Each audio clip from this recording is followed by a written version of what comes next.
Presiden Joko Widodo, Jokowi, batal menghadiri acara penutupan Pekan Olahraga Nasional, PON, 21 di Sumatera Utara yang berlangsung pada hari Jumat, 20 September 2024. Jokowi mengumumkan bahwa Menteri Koordinator Bidang Pemberdayaan Manusia dan Kebudayaan, PMK, Muhadjir Effendi, akan mewakilinya dalam acara tersebut. Jokowi sendiri berada di Surabaya untuk menghadiri pernikahan anak ketiga Hovifah Indar Parawansa, yang saat ini mencalonkan diri sebagai Gubernur Jawa Timur. Sebelum menghadiri acara tersebut, Jokowi menyempatkan diri untuk meninjau harga kebutuhan pokok di Pasar Dukuh, Kupang, Surabaya. Ia mencatat bahwa harga telur berada di level rendah, yaitu sekitar Rp24.000 per kilogram, sementara cabai rawit dihargai Rp35.000 per kilogram. Menurut Jokowi, harga-harga tersebut mungkin dipengaruhi oleh pasokan yang berlimpah. Bagaimana pandangan kalian mengenai hal ini? Mulyadi Jayabaya, formatur terpilih Kadin Indonesia versi Munaslup 2024, mengungkapkan adanya campur tangan Presiden Jokowi dan Badan Intelijen Negara, BIN, dalam pemilihan Ketua Kadin pada Munas 2021. Jayabaya menuding bahwa dukungan istana memainkan peran penting dalam terpilihnya Arsjad Rasjid sebagai Ketua Umum, meskipun mayoritas anggota Kadin daerah saat itu lebih mendukung Anindya Bakri. Menurutnya, Anindya sempat unggul dengan dukungan dari 27 provinsi, namun hasil akhirnya berubah setelah intervensi tersebut, dan lokasi Munas yang awalnya di Bali juga dipindahkan ke Kendari, yang dinilai bermotif politis. Meskipun Anindya Bakri diunggulkan karena pengalamannya selama 15 tahun sebagai Wakil Ketua Umum Kadin, Arsjad Rasjid yang baru aktif selama 2 tahun akhirnya terpilih secara aklamasi. Arsjad dinilai memiliki hubungan dekat dengan pemerintah, yang terlihat dari aktivitasnya dengan para pejabat tinggi. Sebagai kompromi, Anindya tetap diberi posisi penting sebagai Ketua Dewan Pertimbangan Kadin, sementara Arsjad memimpin sebagai Ketua Umum Kadin periode 2021 hingga 2026. Menurut kalian, apakah pernyataan Anindya Bakri ini tepat?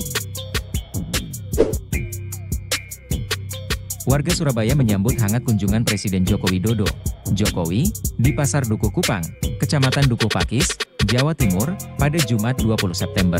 Dalam kunjungan tersebut, beberapa warga meneriakkan nama kecil Jokowi, Mulyono, saat ia meninjau harga bahan pokok. Jokowi tiba sekitar pukul 8 WIB, didampingi Ibu Negara Iriana, Menteri Sekretaris Negara Pratikno, PJ Gubernur Jatim Adhi Karyono, dan Wali Kota Surabaya Eri Cahyadi. Selain berbincang dengan pedagang, Jokowi juga membagikan bantuan langsung tunai, bantuan modal kerja, sembako, serta kaos hitam kepada warga yang hadir. Antusiasme warga semakin terasa saat Jokowi membagikan kaos dan bingkisan secara langsung. Beberapa warga berteriak meminta kaos sambil kembali menyebut nama Mulyono. Setelah kunjungan ini, Jokowi dijadwalkan menjadi saksi pernikahan putra ketiga Hovifah Indar Parawansa, Yusuf Managali Parawansa, di Masjid Al-Akbar Surabaya. Apakah kalian paham mengapa banyak yang meneriakkan nama tersebut?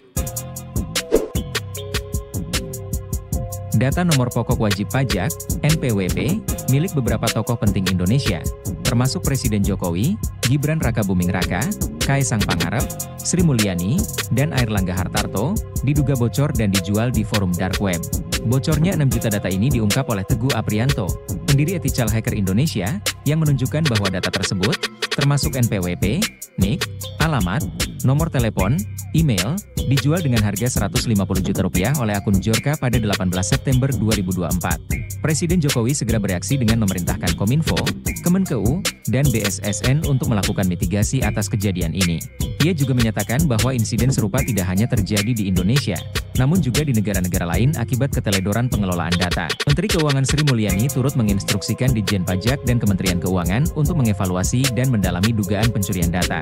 Direktur Penyuluhan, Pelayanan, dan Hubungan Masyarakat DJP, Dwi Astuti, menyatakan bahwa tim teknis saat ini sedang melakukan penyelidikan mendalam dan akan memberikan keterangan lebih lanjut melalui konferensi pers. Insiden ini menambah daftar panjang peretasan yang terjadi di Indonesia, termasuk pencurian data dari lembaga pemerintah dan ASN. Pakar Keamanan Siber Pratama Persada menyarankan pembentukan lembaga Komisi Penyelenggara Perlindungan Data Pribadi sesuai amanat UU PDP yang akan berlaku penuh pada Oktober 2024 untuk menangani kasus-kasus serupa di masa depan. Menurut kalian, siapa yang bertanggung jawab atas kelalaian tersebut?